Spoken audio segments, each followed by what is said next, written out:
Muchísimas gracias, mi hermano Gerardo. Amados hermanos, pasa a vosotros. Pueden sentarse si son tan amables. Bueno, pues hoy nos encontramos ya en este octavo día de fiesta, un día en el cual, bueno, pues ya no vemos ese adorno, todo lo que en cierta manera nos preocupamos previamente a la fiesta, el tener pues las mejores frutas, buscar las mejores ramas, las que se vean más verdes, las que pudieran aguantar.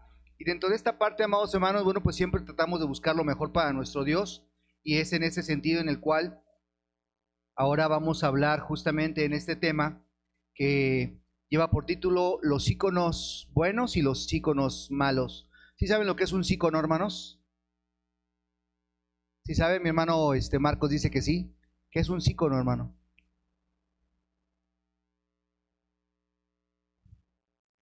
No, el ícono es lo que conocemos como higos. Lo que conocemos como higos, amados hermanos. Esos son los íconos o iconos, como el acento también pueda, pueda mostrarnos en la escritura. Y bueno, pues dentro de esta parte, les decía yo, nosotros al iniciar la fiesta buscamos justamente que estos frutos llegaran a una culminación, que aguantaran, y pues aquí los vemos, ¿no?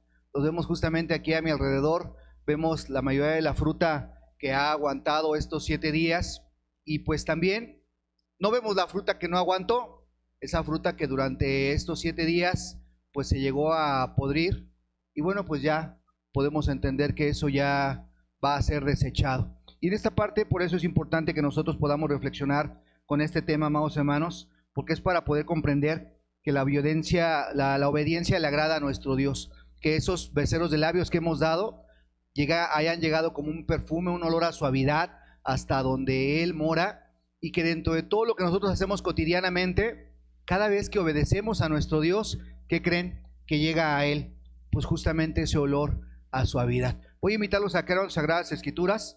Vamos a ver el capítulo 24 de Jeremías. Capítulo 24 de Jeremías, amados hermanos. Y en este capítulo vamos a leerlo todos juntos. Le pido allá a mis hermanos que me avisen. Vamos a tomarlo lo más esencial de todo este tema. Y nos ponemos de pie, por favor.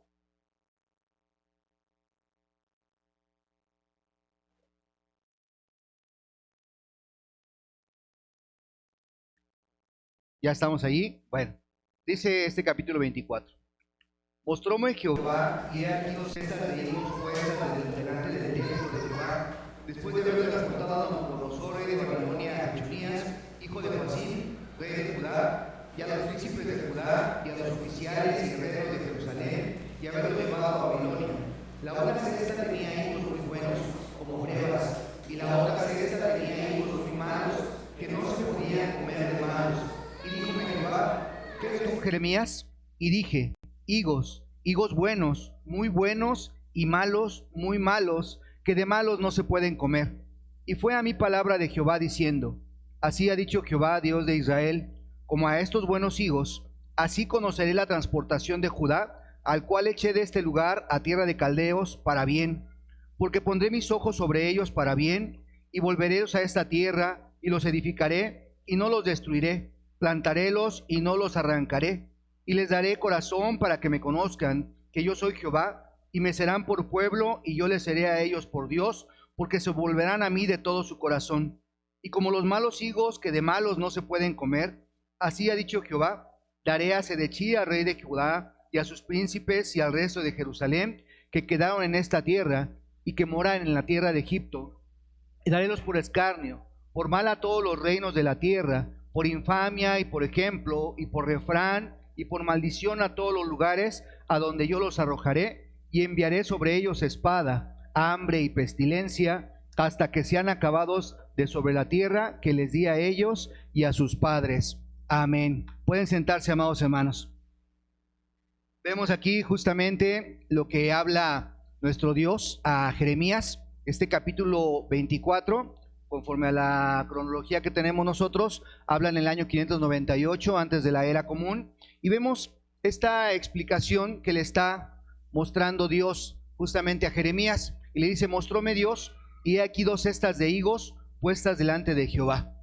Dice el versículo 5 que estas cestas, unas estaban representando al Israel que en cierta manera obedece a nuestro Dios, obedeció a nuestro Dios, y que eran esos higos buenos, esos iconos buenos, y que dentro de lo que dice el versículo 8 también le muestra otro tipo de cesta, unos higos que estaban podridos, y dice que eran malos, que de tan malos ya no se podían comer, y que dentro de todo esto, amados hermanos, estamos hablando, no me voy a meter mucho en la situación de la parte cronológica. Ya nuestro hermano CMI ha tenido esa oportunidad de brindarnos a todos y cada uno de nosotros esa explicación en los temas que se han dado de los reyes, en los temas que se han dado inclusive de la transportación por parte de Babilonia con el pueblo de Israel, mis hermanos. Pero sí me gustaría que nada más viéramos la diapositiva que dice cronología del castigo, que habla en relación con los tiempos en los cuales se está mencionando Jeremías. Jeremías profetiza desde el año 629 antes de la era común, y pues ahí vemos cómo va siendo ese proceso en el cual empieza los reinados, ¿verdad? De quién está primero ahí, Joacim. Posteriormente viene el año 610, después viene el primer cerco, amados hermanos, 606, y el segundo cerco en el 599, y ya posteriormente, 2 años antes, en el 590, ahí está también mostrado otro de los que también fueron reyes, mis hermanos, y posteriormente ya en el 588, ya es cuando se presenta ese tercer cerco, y es ahora sí ya destruido el templo, está en cierta manera desolado lo que es Jerusalén, esa parte ya de la tierra del sur. Es para quien habla Jeremías, a quienes les advierte, les habla de todo esto que iba a acontecer. Y dentro de esto, amados hermanos, bueno, pues vemos también lo que les mencionaba yo en el capítulo 24. Aquí nuestro Dios está haciéndole ver a Jeremías que hay 2 tipos de personas, o 2 tipos de hijos. Y en estos tipos de hijos que hay en Israel, pues dice que hay unos que eran malos y hay otros que eran buenos. A los buenos, ¿qué les iba a hacer? Dice el versículo 5: así ha dicho Jehová, Dios de Israel, como a estos buenos higos, así conoceré la transportación de Judá, al cual eché de este lugar a tierra de caldeos. ¿Pero para qué? Para bien. Muchas veces nosotros pensamos que cualquier desgracia, cualquier situación, aún estando bien con nuestro Dios, no vemos el propósito que Dios nos brinda, aún estando en una desgracia. Y dice que aún en esta transportación, aún en esta cautividad, ¿qué iba a hacer nuestro Dios con aquellos israelitas que fueron transportados a ese lugar de Babilonia? Y dice así, dice a tierra de caldeos, ¿para qué? Para bien. Y dice además: porque pondré mis ojos sobre ellos para bien, y volverélos a esta tierra, y los edificaré y no los destruiré, plantarélos y no los arrancaré. Sabemos que la higuera representa muchas cosas dentro del pueblo de Israel. En este sentido, bueno, pues hablamos de el uso que se le puede dar inclusive a los higos, ¿no? Dice que cuando Dios le aumenta esos años de vida a este rey que ora y que le pide que vea, pues ahora sí, todo el bien que hizo en su vida, dice que ya le había dicho a Isaías: bueno, pues ya dile que ya prepare sus cosas, que ya esto es lo último que va a acontecer con él. Y entonces este rey empieza a orar. ¿Sí recuerdan cómo se llama este rey o no? ¿Sí? ¿Cómo se llama, hermanos? A ver, los temas de mi hermano CMI. ¿Cómo se llama este rey? Ezequías, ¿verdad? Exactamente. Él permite en nuestro Dios que viva ¿cuántos años más? Dice: le voy a conceder 15 años más. Dile, hazle que se prepare es como una pomada, ¿verdad? Que agarre un bonche de higos y haga ese preparado y se lo ponga donde tiene ese mal. Entonces, el higo, en cierta manera, les decía yo, es curativo también, e incluso también es una parte profética donde dice: de la higuera aprended. Entonces, tiene varias representaciones la parte de la higuera, amados hermanos. Y aquí nos está dando una representación, los frutos que tiene la higuera. Los frutos que tiene la higuera, estos higos, dice que son higos buenos. Aquí no tenemos higos, es un lugar donde a lo mejor no se da, pero en otros lugares sí, amados hermanos. Y dentro de esos higos que se ven allí, pues también vemos la representación de las uvas, de las guayabas. Imagínense que todos esos frutos que se conservaron hasta el día de hoy, es ese olor a suavidad que está llegando a nuestro Dios. Esos higos, esos frutos, habla de nuestras obras, habla de lo que nosotros somos delante de nuestro Dios conforme a nuestra obediencia. Y a lo mejor no vemos aquellos frutos que se echaron a perder, que se pudrieron, que inclusive en los dos, el tercer día, ya no había ese olor a suavidad, olían mal, ya se caían porque se habían podrido, amados hermanos. Eso es lo que habla del siguiente tipo de personas que había también sido transportada a Babilonia. Dice el versículo 8, y como los malos higos, que de malos no se pueden comer, así ha dicho Jehová, daré a Sedechía, rey de Judá, y a sus príncipes, y al resto de Jerusalén que quedaron en esta tierra, y que moran en la tierra de Egipto, y darélos por escarnio, por mal, a todos los reinos de la tierra, por infamia, y por ejemplo, y por refrán, y por maldición a todos los lugares a donde yo los arrojaré, y enviaré sobre ellos espada, hambre y pestilencia, hasta que sean acabados de sobre la tierra, que les di a ellos y a sus padres. Entonces, vemos cómo también está mencionando el castigo que iba a sobrevenir sobre aquellos que en cierta manera estaban obrando mal delante de nuestro Dios. Esa representación, pues lo vimos también durante la semana, amados hermanos, hablando de las ramas, hablando de los frutos, lo que representa para cada uno de nosotros y lo que es esta fiesta en sí. Ahorita que hemos llegado ya a este octavo día en el cual es esa santa convocación, nos damos cuenta que así como todas esas ramas fueron bajadas, así como todos esos frutos fueron bajados, pues también en algún momento determinado nosotros bajaremos ¿a dónde? Al polvo de la tierra. Y nuestras obras obrarán delante de nuestro Dios. Si son obras buenas, pues serán esos higos buenos, serán esos iconos buenos, que serán olor a suavidad hacia nuestro Creador. Pero aquellas ramas que tuvieron esos frutos y esos frutos fueron de putrefacción, que ya el olerlos, el sentir esa peste, en cierta manera, amados hermanos, es algo que desagrada a nuestro Dios. Es aquellas ramas que no obedecieron, que dentro de sus frutos fueron malos y que dentro de todo ello, amados hermanos, pues ya no llegó como un olor a suavidad a nuestro Dios y que en un momento determinado recibirán ese castigo. Y la representación de este octavo día habla de ese levantamiento, de ese octavo día que representa el reino milenial, donde nosotros esperamos en Dios, ¿verdad? Si luchamos, si nos esforzamos, si permanecemos con nuestros frutos en esta forma de olor a suavidad a nuestro Creador. ¿Qué en base al pueblo de Israel? ¿Qué merece nuestro Dios? Obediencia. Y nos da la oportunidad a todos y cada uno de nosotros de obedecerlo, de que nuestras acciones sean aceptas delante de nuestro Dios. Así como fueron esas ofrendas que también tuvimos, el estar vieron practicando, todo ello, amados, fue algo muy hermoso. Pero yo mencionaba, y tuve la oportunidad de platicar con otros hermanos y les decía, una cosa es lo que le ofrecemos a nuestro Dios y otra cosa es cómo estamos nosotros en nuestro interior cuando se lo ofrecemos. Y eso tiene mucha relevancia, amados hermanos. ¿Por qué? Porque en ese sentido me voy a permitir darles un ejemplo de lo que, una comparación, ¿sí? Esa es una historia que dice que había un hombre que tenía una casa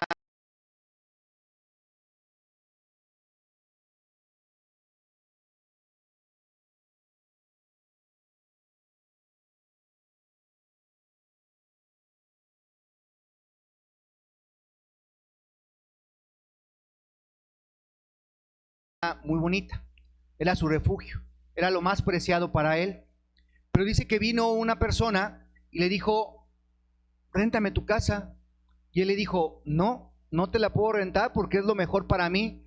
Y entonces esta persona, que era en cierta manera el que quería arrendarle ese lugar, le dijo, bueno, entonces te lo voy a cambiar. No me rentes toda la casa, solo réntame un espacio en el cual yo pueda poner allí un clavo. Te voy a pagar por ese espacio. Entonces, pues obviamente le dijo, pues voy a recibir una ganancia, no voy a perder gran cosa porque pues nada más es un espacio para poder poner allí un clavo. Entonces, esta persona aceptó, dijo, sí, está bien, te voy a rentar ese espacio en mi casa. Firmaron el acuerdo y quedaron ellos, ya cerraron el contrato. Pasaron los días, llega esta persona y pone el clavo en la pared. Después de que clava el clavo allí, pasan otros días y entonces esta persona llega con una carroña. Llega con una carroña en descomposición y la cuelga justamente en ese clavo. Dice que al principio el que arrendaba ese lugar, el dueño de la casa, pues toleraba el olor, lo toleraba, lo pasaba. Pero llegó un momento determinado que ya era insoportable el olor, ya no se podía aguantar, ya ni tapándose, ya ni poniéndose vaporub, ya nada, hermanos. ¿Qué aconteció con esta persona? Pues que tuvo que abandonar su casa. Así pasa con nosotros, con Satanás, con el maligno. Cuando nosotros le dejamos que clave un clavo en nuestro interior, en nuestro ser interior. Ese clavo muchas veces podemos decir, pues es algo insignificante, no pasa nada, que es un pecadillo, pudiéramos decir, ¿no? Es una faltita pequeña delante de nuestro Dios. Pero si nosotros empezamos a darle paso, le damos parte al maligno y que entre en nuestro ser, que entre en nuestro corazón, a final de cuentas, ¿quién se va a salir? El Espíritu Santo de nuestro Dios, porque esa putrefacción no la va a aguantar. Y entonces, esta lectura de Jeremías 24 se asemeja justamente con lo que somos ahora delante de nuestro Dios. Nuestras obras, lo que puede ser un olor a suavidad, acepto a nuestro Dios, se vuelven muchas veces olor de putrefacción, olor que definitivamente, amados hermanos, no le agrada a nuestro Dios. Y eso no nada más se refiere a la persona, también puede ser en una casa de oración, también puede ser en un matrimonio. Si nosotros damos oportunidad de que el maligno ponga un clavo, amados hermanos, cuidado, porque puede entrar envidia, puede entrar celo, puede entrar muchas situaciones en una casa de oración. En un matrimonio igualmente, el no tener confianza, el no tener comunicación, el tener peleas, el tener violencia, en el trabajo igualmente. Entonces es importante que nosotros veamos cómo nuestro Dios sí nos considera, sí considera al pueblo de Israel, sí nos considera a cada uno de nosotros y sí toma en cuenta el olor de suavidad que emitimos nosotros conforme a nuestras obras, conforme a nuestros actos. Y es importante que nosotros nos demos cuenta que muchas veces, por algo que pudiéramos pensar, pero no es toda la casa. ¿Qué dice la Escritura? Que debemos de cuidar el templo de Dios, que es nuestro cuerpo. Nosotros somos el templo de Dios y por consiguiente lo debemos de cuidar. Muchas veces les decía entonces, no es tan relevante cuántas alabanzas hayamos ofrendado a nuestro Dios, es cómo estamos en nuestro interior. Esas alabanzas pudieron llegar como un perfume grato a nuestro Dios, pero mis obras, mis hechos, mis acciones, cómo yo me comporto, cómo yo vivo día con día, eso es lo que realmente toma en consideración nuestro Creador. Por eso es importante que nosotros reflexionemos en ese sentido. ¿Qué pasa cuando nosotros pues podemos pensar, pues en determinado momento no pasa nada, es una falta pequeña, el pecado es pecado? Dice, el pecado está en aquel que sabe hacer lo bueno y no lo hace. Y hoy en Cabañas, amados hermanos, hoy en este último día de esta solemnidad, que es este octavo día en el cual es esa santa convocación, nosotros vemos cuántos frutos hay aquí, cuántos frutos llegaron, cuántos frutos ya no llegaron, y así pasa con nosotros en nuestra vida. Hay hermanos que durante este transcurso de tiempo ya no llegaron a celebrar esa solemnidad, pero sus frutos, dice la Escritura en Apocalipsis, que sus obras con ellos quedan. ¿Cómo andan? ¿Cómo andan nuestras obras actualmente? Agradezcamos a nuestro Dios que nos da la oportunidad de reflexionar, de poder enderezar nuestro camino, de poder corregir lo que tengamos que corregir, y que dentro de todo esto, amados hermanos, veamos qué nos falta delante de nuestro Dios. No quise ampliarme mucho en ese sentido, amados hermanos, sabemos que ya es tarde todo ello, nos pidieron que fueran media hora los temas en estos días, y pues bueno, quiero cerrar con lo que dice la carta a los Corintios, segunda carta a los Corintios, capítulo 2,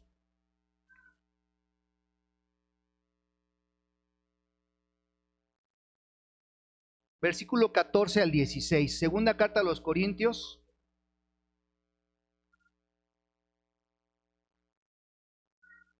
capítulo 2, versículo 14 al 16.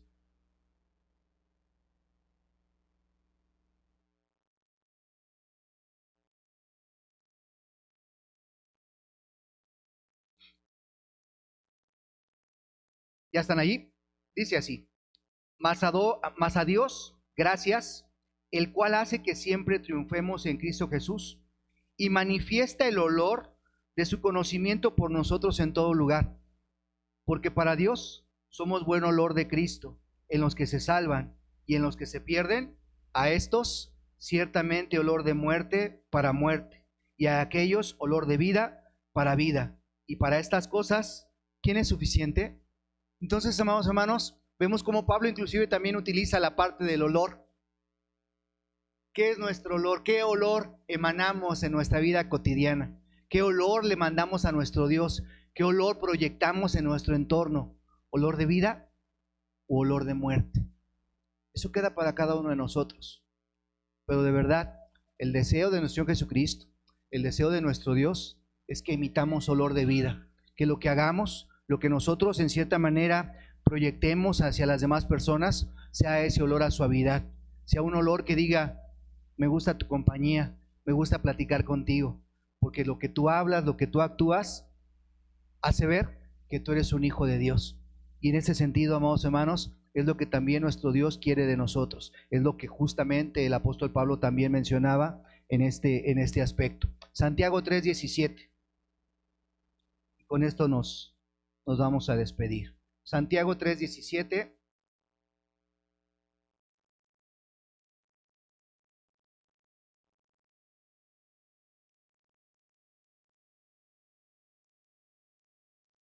Y también veamos lo que nos dice el apóstol Santiago.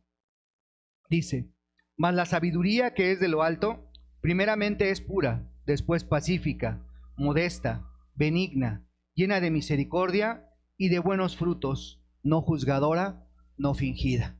Entonces, ¿qué es lo que representa para nosotros esta fiesta? Gracias a nuestro Dios, de verdad, que nos ha permitido poder celebrarla, poder estar estos 7 días con este olor a suavidad, con este verdor, con todo lo que tuvimos en cada una de las ramas colgado, amados hermanos. Pero eso es un simbolismo, es una representación. Ahora, nosotros, como ramas, ¿qué frutos tenemos en nuestro interior? ¿Son buenos frutos o son malos frutos? ¿Son de olor a suavidad, de olor de vida o de olor de muerte? Eso es lo que cada uno debemos de pensar. Cada uno sabemos lo que debemos de contestar, pero lo que sí tenemos que aprovechar es la oportunidad que nuestro Creador nos brinda para poder seguir adelante y sobre todo poder estar dentro de su camino. Que Dios bendiga a todos ustedes, amados hermanos. Paz a vosotros.